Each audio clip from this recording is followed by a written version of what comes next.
आशा करी सबाई खूब भालो आछो और आनंदे आछो। बंगटुकिटाकिर आरेकटा नतून ब्लगे तोमादेर सबाइके स्वागत।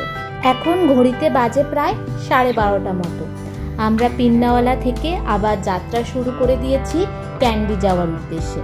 गुगल मैपे देखाচ্ছে पौঁছাতে प्राय समय लागबे 1 घंटा मतो।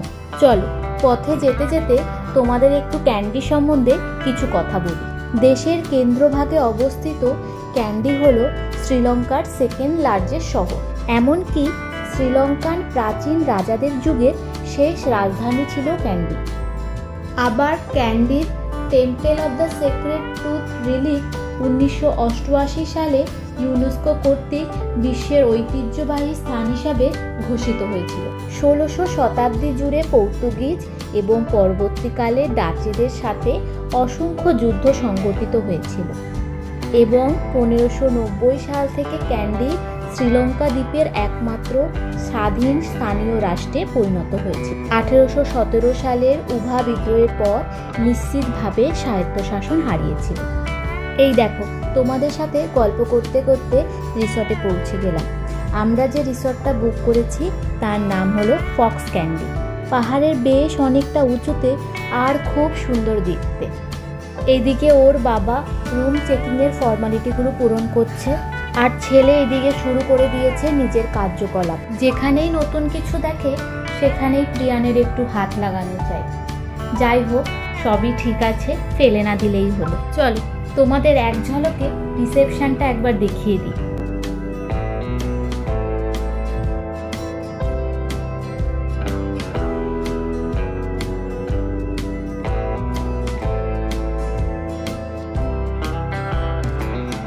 এবার চলো রুম চেকিং এর সময় হয়ে গেছে, তোমাদের একবার রুমটা ঘুরিয়ে দেখাই। দুদিনের জন্য আমরা বুক করেছি, আবার এদিকে অলরেডি বৃষ্টিও শুরু হয়ে গেছে। রুমে ঢুকেই হাতের ডান দিকে পড়বে একটা মিডিয়াম সাইজের ওয়াশরুম, যেখানে নিত্য প্রয়োজনীয় সমস্ত কিছুরই ব্যবস্থা করা আছে। রুমে ঢুকে একটা জিনিস দেখে খুবই ভালো লাগলো, এরা জল রাখার জন্য দুটো কাচের বোতল প্রোভাইড করেছে। এর আগে যত জায়গায় গিয়েছি সাধারণত সব জায়গায় প্লাস্টিকের বোতলই প্রোভাইড করা হয়।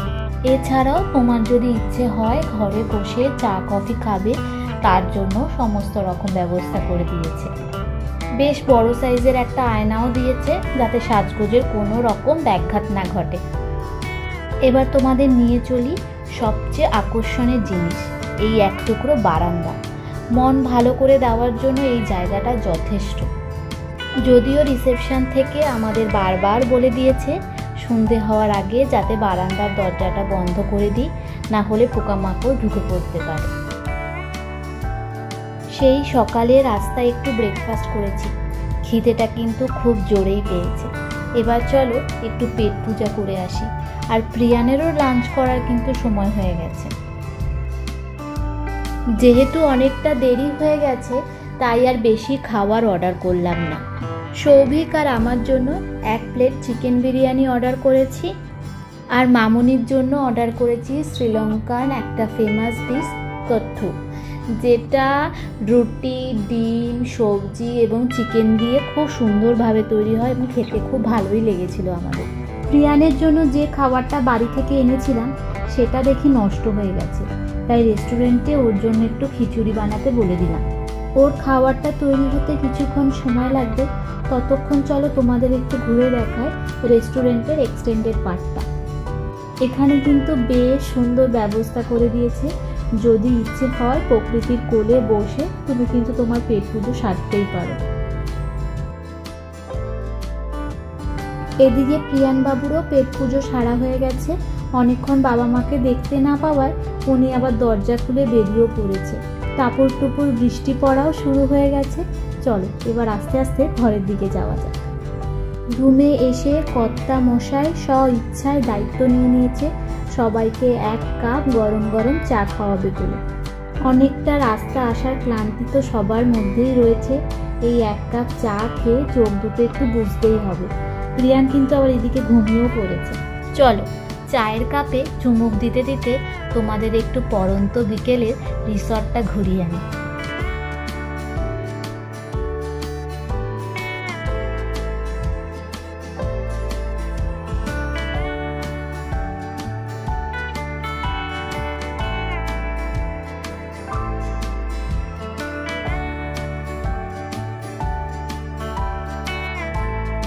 এক ঘুমে ঘড়িতে বাজে 8টা। আবার এখানে বলে দিয়েছে 9টার মধ্যে ডিনারের অর্ডারটা দিয়ে দিতে, কারণ 9:30টার মধ্যে কিচেন ক্লোজ হয়ে যাবে। অলরেডি পেট বেশ খানিকটা ভরা ভরা আছে, খুব একটা কিছু খাওয়ার মতো জায়গাও নেই। প্রিয়ানের জন্য একটু খিচুড়ি আর একটা ডিম সেদ্ধ রুমে পাঠাতে বলে দিলাম, আর আমাদের জন্য 2 প্লেট ভেজ চাউমিনের অর্ডার করে দিলাম। ওর বাবা ওদের রিকোয়েস্ট করলো যে একটু লেট করে খাবারটা পাঠাতে, তাই তারা বলল যে কিচেন ক্লোজ করে 10টা নাগাদ খাবারটা রুমে ওরা সার্ভ করে দেবে। এখানে চাইলেই তুমি কিন্তু এরকম ডিনারে বুফে অপশান নিতে পারো, তার জন্য এক্সট্রা কিছু চার্জ দিতে হবে। অনেক রকমের খাওয়ার অপশান ছিল, কিন্তু যেহেতু আমাদের পেটের জায়গা ছিল না, তাই আমরা আর এদিকে গেলাম না।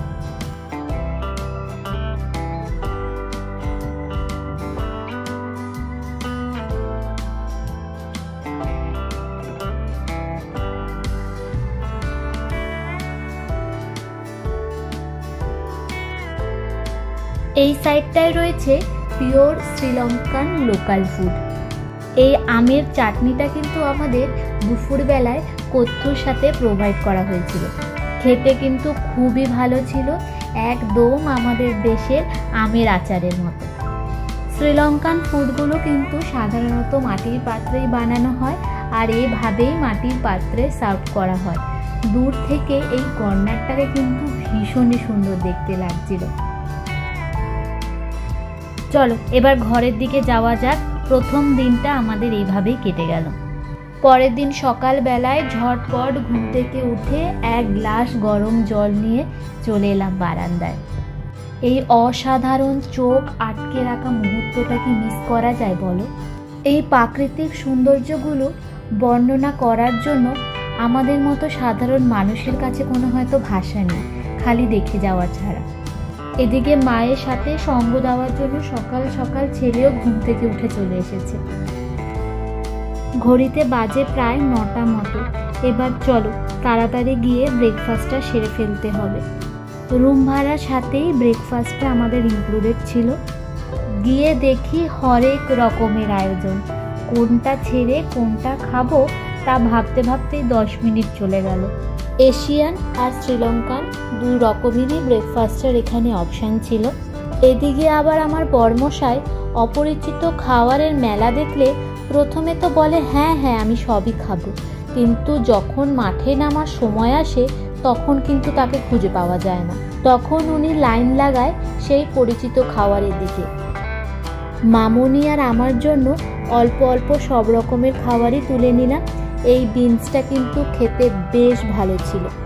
প্রিয়ানও আমাদের সাথেই ব্রেকফাস্টটা সেরে নেবে। ও সাধারণত পাউরুটি খেতে বেশ ভালোবাসে, আর ওর জন্য ভাবছি এখান থেকে একটু কেকও নিয়ে যাব। এই দেখো পরিচিত হাতটা বুঝতে পারছো তো? উনি আবার এদিকে চলে এসেছেন নিজের পরিচিত খাবার দিয়ে প্লেটটা সাজিয়ে নেওয়ার জন্য।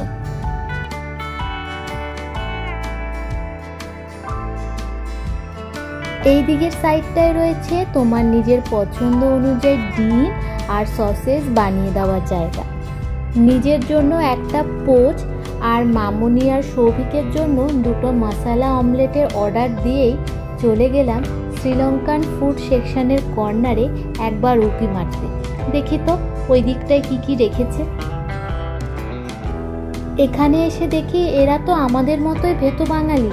সকালবেলায় মাছ, মাংস, ধোসা, ভাত সব রকমেরই ব্যবস্থা আছে। চলো এখান থেকে কিছু খাবার নিয়ে প্লেটটা সাজিয়ে এবার চটপট খেতে বসে পড়ি।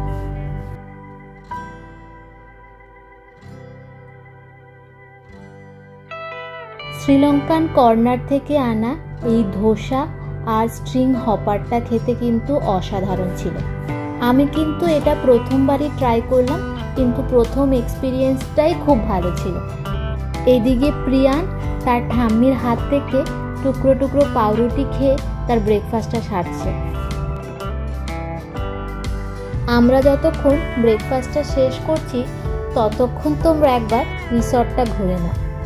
I'll be the last one left when the lights go out. I'm down to one last breath, but I can't stop now. We all fall down sometimes, yeah, but that's just life. So cross my heart and hope to die. Baby, I was born to fight the fear when I feel like dying. I'm trying to fly high, but I'm not a pilot, can't deny it. There's some days I feel idiotic, just a product of a system where you're lucky just to make $1. That ain't gonna stop me cause my grind's contagious. I'll do what it takes to turn passion to paychecks. And if I go down, I'ma do it on my terms. And every single problem brings a lesson that I learned. The darkest nights, when things seem so broken, it's hard to shine, but I still try. I'll be the last one left when the lights go out. I'm down to one last breath, but I can't stop now. We all fall down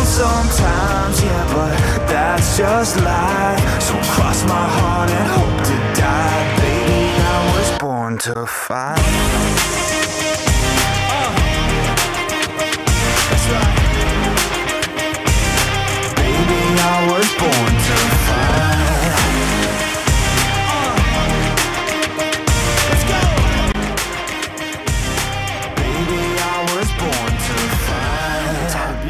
Down a lonely road, I try to find my way but don't know where to go.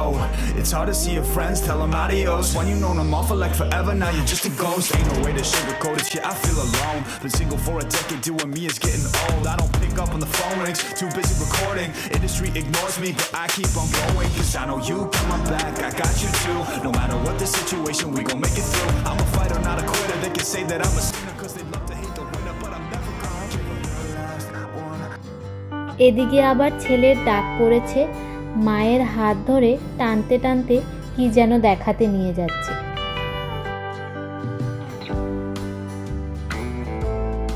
চলো এইবার চটপট ready হয়ে ছেলেকে নিয়ে একবার swimming পুলের দিকে যাওয়া যাক। মাস তিনেক আগেও প্রিয়ান কিন্তু এরকম সুইমিং পুলে নামতে বেশ ভয় পেত। তারপরে ওর বাবা বেশ কয়েকবার জোর জবরদস্তি করেই ছেলেকে জলে নামিয়ে জল থেকেই ভয়টা কাটিয়েছে।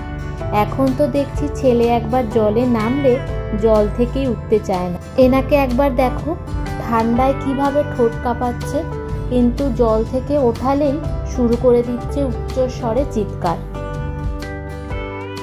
এবার বিকেল গড়িয়ে সন্ধ্যা পড়তে চলল। চলো একবার তোমাদের ঘরে নিয়ে গিয়ে দেখাই প্রিয়ান কি কার্যকলাপ শুরু করেছে। চোখের সামনে প্রয়োজনীয় আর অপ্রয়োজনীয় যাই জিনিস দেখছে উনি চুপচাপ করে ওনার ঝুলিতে ঢুকিয়ে দিচ্ছে। আর ঝুলিটা হলো এখানকার ডাস্টবিন। শেষ পর্যন্ত ওর বাবা বাধ্য হয়ে এই ডাস্টবিনটাকেই আলমারির ওপরে তুলে দিয়েছিল। আজ হলো আমাদের ক্যান্ডিতে থাকার শেষ দিন। এই কয়েকদিনের বাসস্থানকে টাটা বাই বাই করে আবার ঘরে ফেরার সময় হয়ে গেল। এবার ঝটপট ব্রেকফাস্টটা সেরে ফেলি। ড্রাইভার দাদা আবার বলেছে 12:30টার মধ্যেই চলে আসবে। প্রিয়ানের জন্য একটু খিচুড়ি প্যাক করে নিয়েছি। মাঝ রাস্তায় কোথাও কিছুক্ষণের জন্য দাঁড়িয়ে ছেলেটাকে একটু লাঞ্চ করিয়ে নিতে হবে। গত 2 দিন যাবৎ খুব বৃষ্টি থাকায় ছেলেটাকে নিয়ে আর কোথাও বেরোনোর সাহস করলাম না। তোমরা যদি ক্যান্ডি আসো তাহলে কিন্তু অবশ্যই এই জায়গাগুলো একবার দেখে নিও। চলো এবার সবাইকে টাটা বলে আস্তে আস্তে ঘরের দিকে যাওয়া যাক।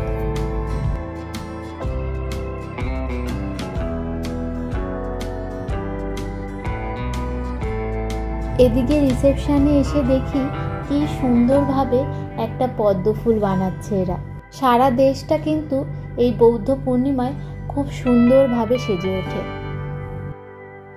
যদি ওয়েদার ভালো থাকে তাহলে অবশ্যই চেষ্টা করব সেই সৌন্দর্যটাকে ব্লগের মাধ্যমে তোমাদের কাছে নিয়ে আসতে। এবার ক্যান্ডিকে টাটা বাই বাই করে কলম্বো দিকে যাত্রা শুরু করা যায়। আশা করি তোমাদের ভিডিওটা খুব ভালো লেগেছে। আর ভিডিওটা যদি ভালো লেগে থাকে তাহলে লাইক, সাবস্ক্রাইব আর শেয়ার করতে ভুলে যেও না যেন। খুব শীঘ্রই দেখা হচ্ছে নতুন কোনো ভিডিও নিয়ে, নতুন কোনো ব্লগে। ততক্ষণ পর্যন্ত সবাই খুব ভালো থাকো আর আনন্দে থাকো। আজ তাহলে আসি।